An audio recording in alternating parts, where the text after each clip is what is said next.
Всем привет! Сегодня я хочу с вами поговорить о болезнях бройлеров.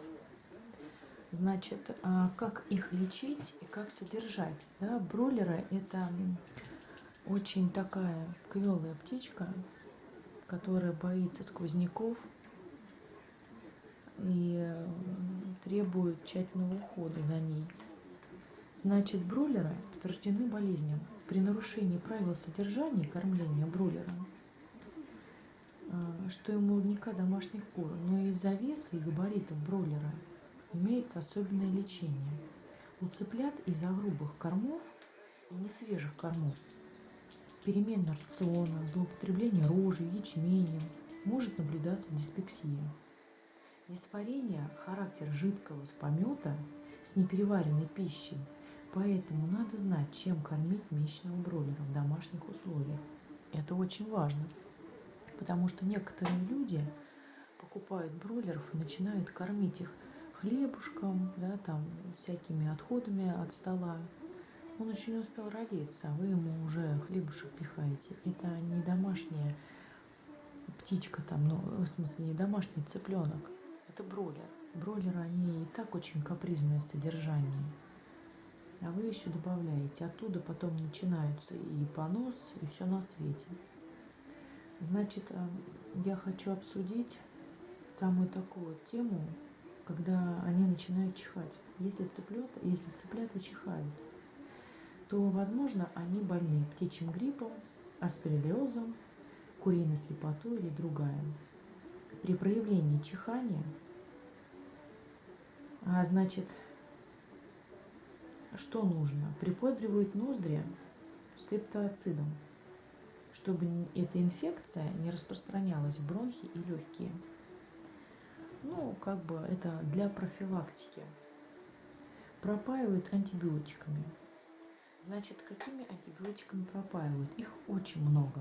Ну, к примеру, вот я могу вам посоветовать. На 1 литр воды растворяют таблетку левомицетина или тетрациклина. Значит, это на литр воды. Растворить таблетку левомицетина или тетрациклина и лечат в течение 4 дней. Дальше. Если цыплята кашляют, то причиной могут быть сквозняки, сырость, но кашель не всегда симптом простуды, но и гриппа, аспириллеза и другого. Лечение тетрациклином 10, байкоксом, метронидазолом, интраксилом. Ну, как бы вот что-то из этого. Бывает так, что у цыплят бройлера начинают слезиться глаза. Вот обратите внимание на картинки, да, вот у него глаз, а тут у него как пена из глаза. Вот. Бывает даже и из носа идет такая же, да. Сейчас вам покажу. Вот, смотрите, есть даже из носа. Эта птица, естественно, нездорова. Ее надо лечить. Значит, продаются в аптеке. Этот препарат называется Сультиприм. Вот такой вот пакетик. Вот. Хватает его надолго. Значит, разбавляется он 1 чайная ложка без горки на 2 литра воды. И поить их от 3 до 7 дней. Даются сультиприм при взъерошенности, оперении, отказ от пищи, жажда, понос, шатание, дрожание, паралич крыльев и ног, шишки на суставах, заразный насморк, простудные инфекции с поражением глаз. То есть вот этот вот сультиприм можно давать при вот этих вот симптомах. Когда вы увидели, что цыпленок сидит взъерошенный, это, сейчас я вам покажу, он отказывается от пищи. Вот видите, у него опущены крылья, опущена голова, он уже не хочет ни пить, ни есть. Его осталось только убрать от другой птицы, чтобы она не заражала их. Иначе все остальные ждет такая же участь. Вы увидели, что у него пенятся глаза. Вы увидели, что у него из носа пошли пузыри, он кашляет, да, вы можете дать ему вот этот вот сультиприм. Дальше, значит, что касается поноса, да, вот мы также читали, при поносе тоже можно давать этот сультиприн. Либо мы даем кокцидиовид, значит, тоже хорошо помогает, он идет при кокцидозах в профилактических целях. Вот. Дается также метронидазол, вот, тоже от поноса хорошо помогает. Дальше, если цыплята кашляют, то применять, значит, мы решили, да, быть сквозняки, сырость, но кашель не всегда симптом простудных, но и гриппа, аспириллез и других, значит, заболеваний, да, значит, лечит их тетрациклином, значит, байкокс хорошо помогает, метронидазол, энтоксилон. Если цыплята поносят, то возможна инфекция заболевания. Если понос светлого цвета содержит примеси слизистой, затем переходит в зеленый, то и указывает на инфекцию, возможно заражение сальмонеллезом, клебактериозом, птичьим гриппом даже. Проверяют корм, конечно же, в первую очередь, соблюдение гигиены, да, от чего может быть понос, может быть что-то в корме попалось. Птичник нужно дезинфицировать, вот, перед тем, как вы его принесли птичку, да, вам сначала нужно обработать сарай, потом уже птицу запускать. Поэтому чем кормить месячных индюшат или бройлеров, они вот что индюшата такие очень, скажем так, квеленькие, да, и к ним нужно внимание, очень большой уход. Также и бройлеры. Важно знать и придерживаться соблюдения нормы.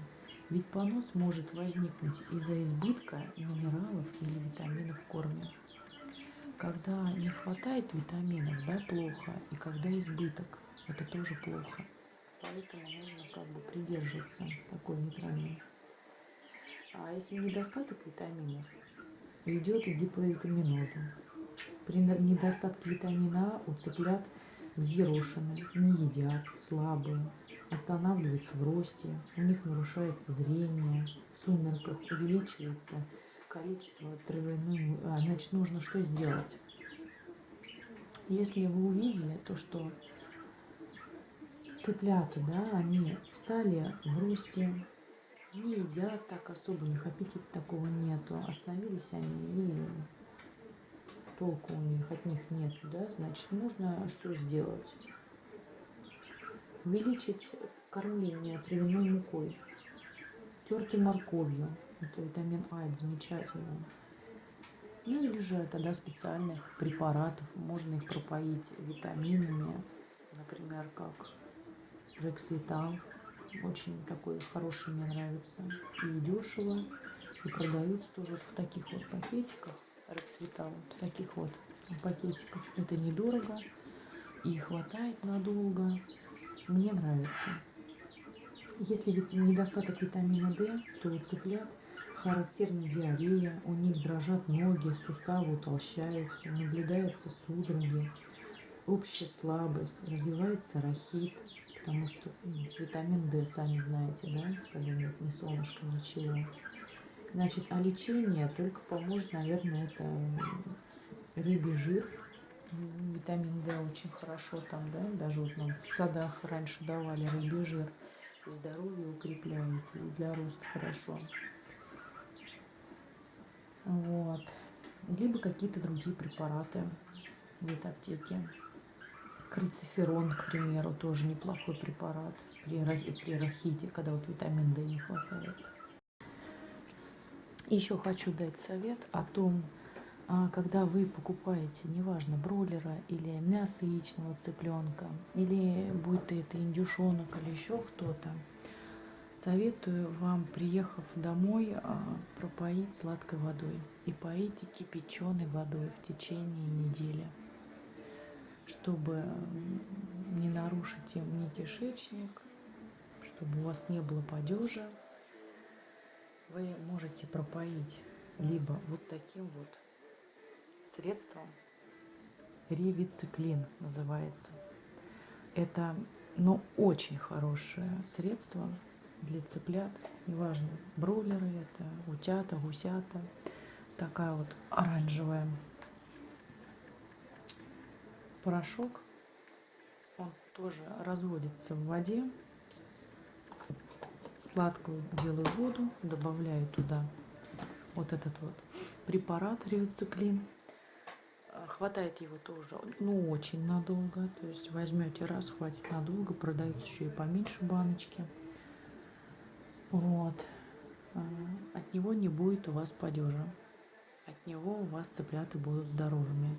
Вы даете первые 5 дней сладкую воду кипяченую и добавляете туда вот этот вот порошок.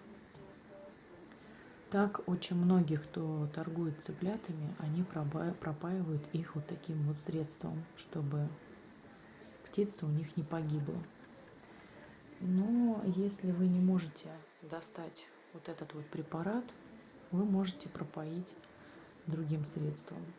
Если вас заинтересовало вот это вот ривоциклин, вы можете написать мне даже в комментариях, что вам интересно, или дозировку, как его давать, я вам отвечу. Если вы не нашли это средство, можете купить формазин. Такие вот пакетики, это разовая доза, на 1 литр воды дается вот этот вот один пакетик. Это тоже, чтобы не было падежа, для того, чтобы наша птичка не погибла.